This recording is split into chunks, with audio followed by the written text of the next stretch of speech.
कारगिल शहीद जो अपने देश के अंदर हुए हैं, जिन्होंने एक कठिन लड़ाइयों में से लड़ाई लड़ी, क्योंकि कुछ लड़ाइयों का या खेलों का हमें पता है कि किस खिलाड़ी में कितना दम है, उसके बाद वो कुश्ती हो या कबड्डी हो।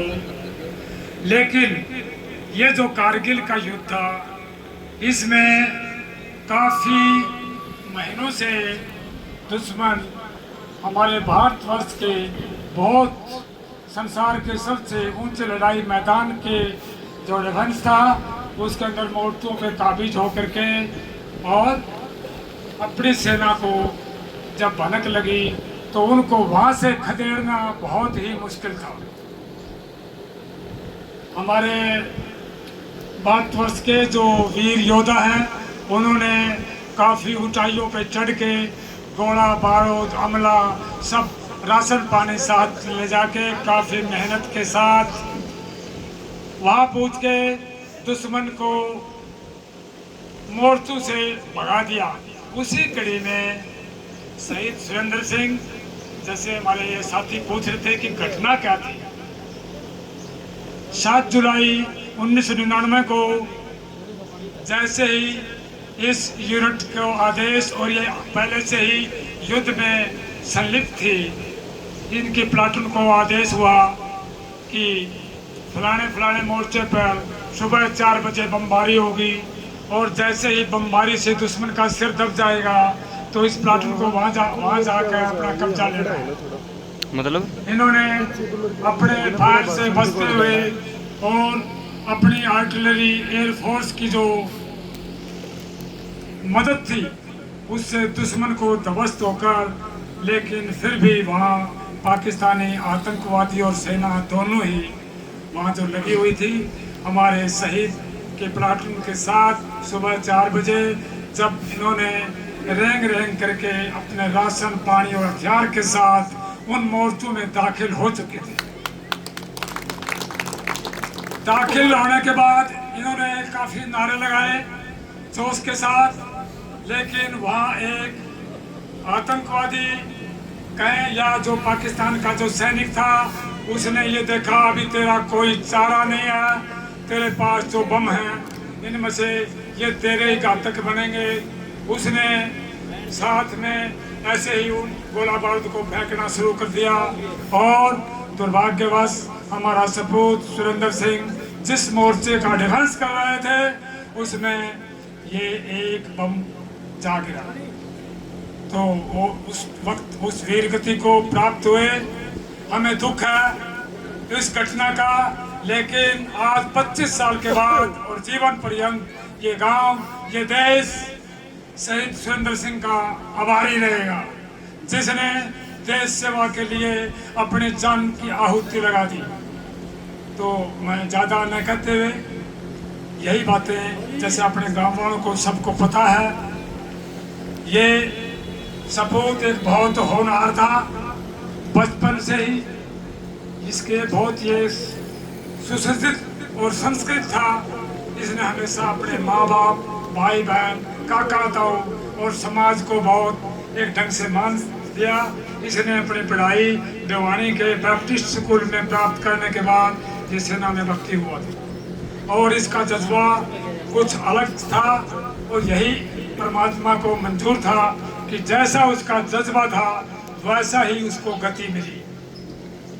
तो मैं ज़्यादा न करते हुए आगे का प्रोग्राम मैं चाहता हूं कि और कोई भी अपने विचार अपने गांव की तरफ से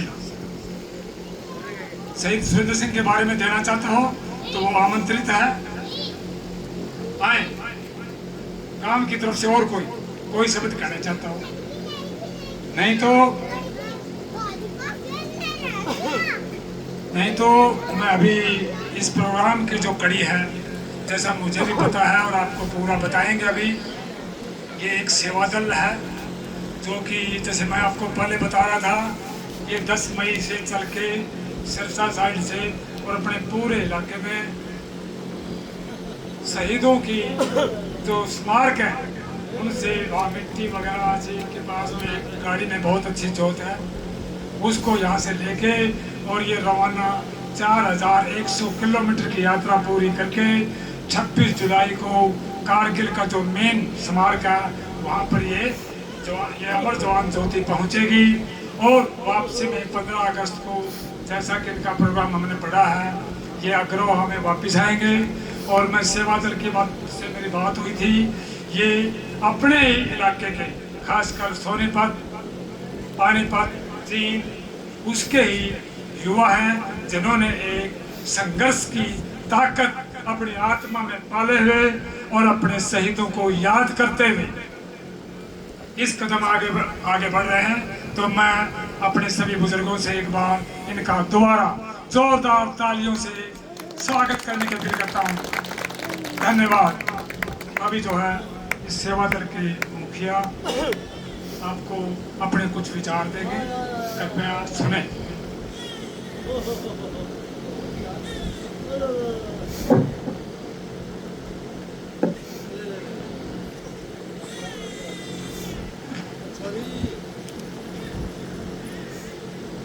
भारत माता की सर्वप्रथम अमर शहीद सुरेंद्र श्योराण जी को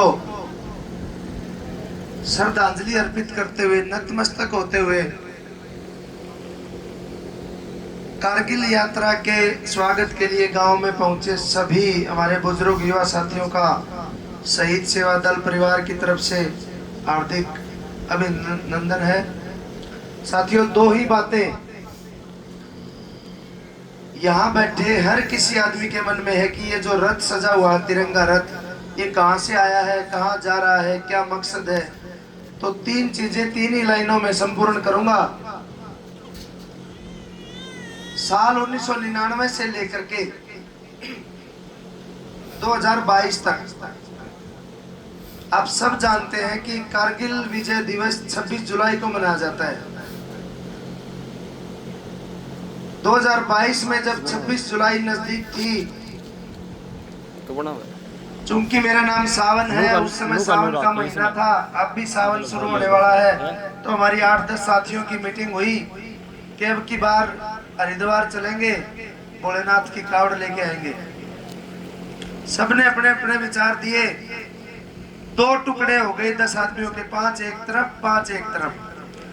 5 बोल रहे हैं हम डाक कावड़ हरिद्वार से लेकर के अपने गांव में चढ़ाएंगे, और हम 5 ऐसे खुशनसीब जो मेरे मुंह से बात निकली, हम कावड़ तो जरूर लेके आएंगे हरिद्वार से, लेकिन जहां हमारी पवित्र आत्माएं विराजमान है, जहां हमारे वीर शहीदों ने प्राण त्यागे लड़ते लड़ते, हम वो गंगाजल वहां चढ़ाएंगे।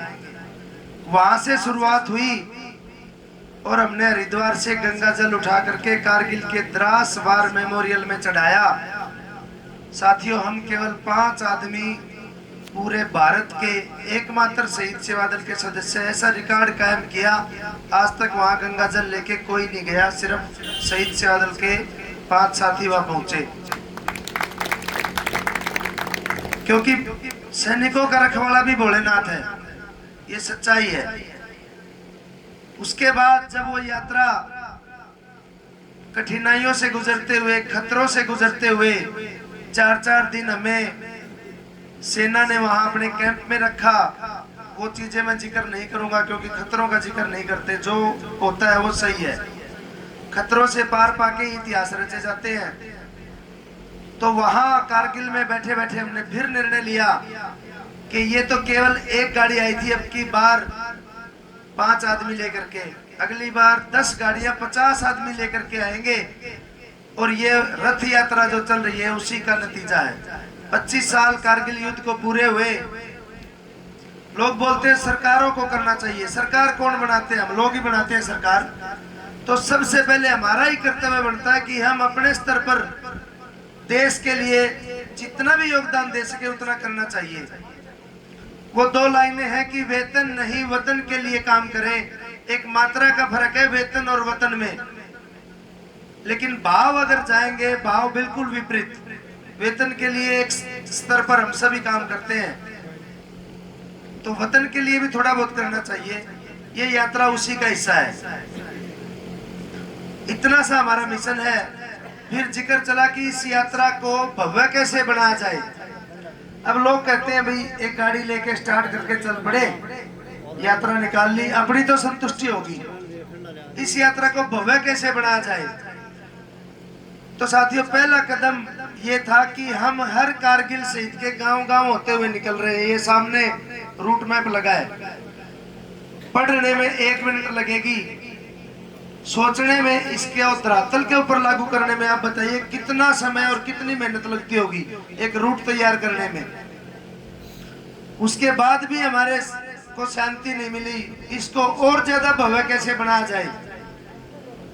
तो साथियों सभी शहीदों के गांव में 20 फीट का नेशनल फ्लैग लगाने का निर्णय लिया गया।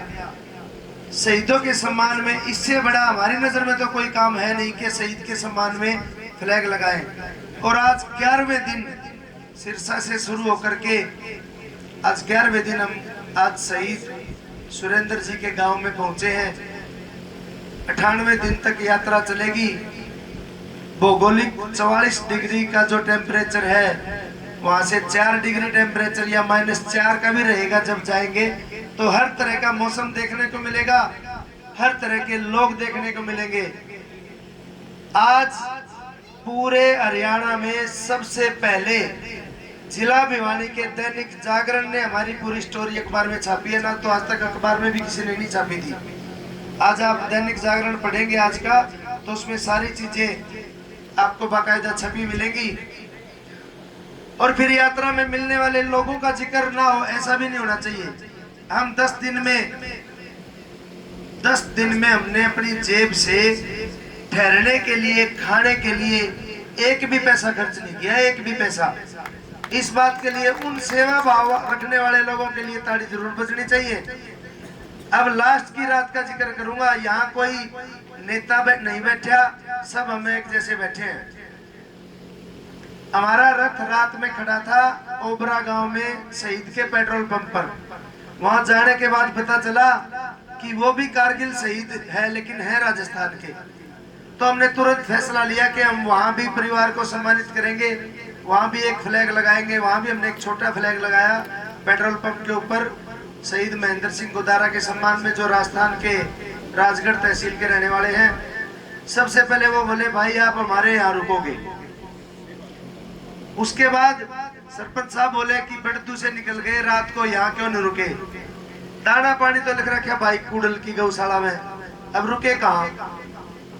इतनी स्पेशल ये चीजें कहने का अर्थ है अगर आप समझ पाए तो। इतनी स्पेशल कड़ी बना रखी थी, 4 रोटी खाने वाले 10-10 रोटी खा के भाई कालू कुडल की सेवा के लिए एक बार ताड़ी। ये बिल्कुल झूठ नहीं है। सुबह सुबह फिर हमारी सारी टीम के सदस्य बोले भाई कालू ने को रोटी बना रखी थी, रोटी तो नेपाली ने बना रखी थी, उन नेपाली ने बुलाओ, उस नेपाली को सम्मानित करो। साथियों हम उसको सुबह सम्मानित करके आए। ये साथी हमें भले ही ना जानते हो, लेकिन जो मिशन लेके हम चले हैं, ये सेवा भाव, ये सहयोग सब इस अमर ज्योति की कारगिल यात्रा को लेकर के है। तो इतनी पवित्र यात्रा, पूरे भारत की सबसे बड़ी गैर पॉलिटिकल यात्रा, किसी भी राजनीतिक पार्टी का कोई इसमें सहयोग नहीं। आज तक 98 दिन तक कोई तिरंगा यात्रा नहीं निकली, आज तक 4100 किलोमीटर कोई तिरंगा यात्रा नहीं निकली। तो आप सबके सहयोग से रिकॉर्ड कायम होने जा रहा है। सिल्वर जुबली लोग अपनी शादियों की मनाते हैं, हम उस जीते हुए युद्ध की सिल्वर जुबली मना रहे हैं। कुर्बानियां जरूर होती हैं युद्ध में, लेकिन कारगिल का युद्ध जीता हुआ युद्ध था, हम उसकी सिल्वर जुबली मना रहे हैं। और एक छोटा सा दर्द है मेरे मन में। हमारे फौजी साहब कह रहे थे, ऑफलाइन बात कर रहे थे, हालांकि इनकी गलती नहीं है, ये फैलाया गया है पूरे देश में कि कारगिल के 1999 के युद्ध में वो घुसपैठिए थे।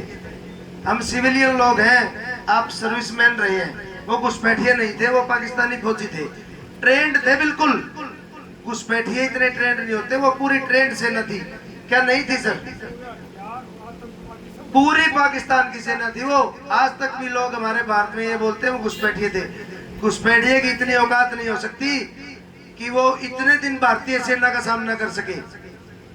वो घुसपैठिए नहीं थे, वो पाकिस्तान के सैनिक थे। और हमारा एक एक सैनिक पीछे देवास की घटना में पढ़ रहा था कल, अगर वो बता रहे थे कि हमारे राम कुमार लांबा जी ने एक समय में तीन सैनिकों को मौत के घाट उतार दिया, दुश्मन के जो सैनिक थे, तो मैंने कहा 3 नहीं चाहे वो 300 होते, छोड़ते अपने वाले फिर भी नहीं। क्या छोड़ते? छोड़ते अपने वाले फिर भी नहीं, क्योंकि 2 नारे हैं, बजरंग बली और भोलेनाथ। जब ये 2 नारे फौजी बोल लेता है ना, तो एक एक फौजी में 10-10 फौजी खड़े हो जाते हैं। हम रावण के 10 सर देखते हैं कि नहीं देखते हैं? वो तो मुझे पता नहीं असली थे कि नकली थे, लेकिन एक फौजी हमारा 10 फौजियों के बराबर लड़ता है। इधर भी गोली चलाता है, इधर भी और पीछे भी चलाता है कि नहीं चलाता साहब? तो हमारी फौज किसी से कम नहीं है। आज शहीद सुरेंद्र सिंह जी के गांव में जो मान सम्मान आपने दिया, उसका तहे दिल से धन्यवाद। इतना ही हमारा मिशन था। अब हम यहाँ फ्लैग स्थापित करेंगे, उसके तुरंत बाद राष्ट्रीय गान के साथ कार्यक्रम का समापन होगा। आपका बहुत बहुत धन्यवाद। जय हिंद।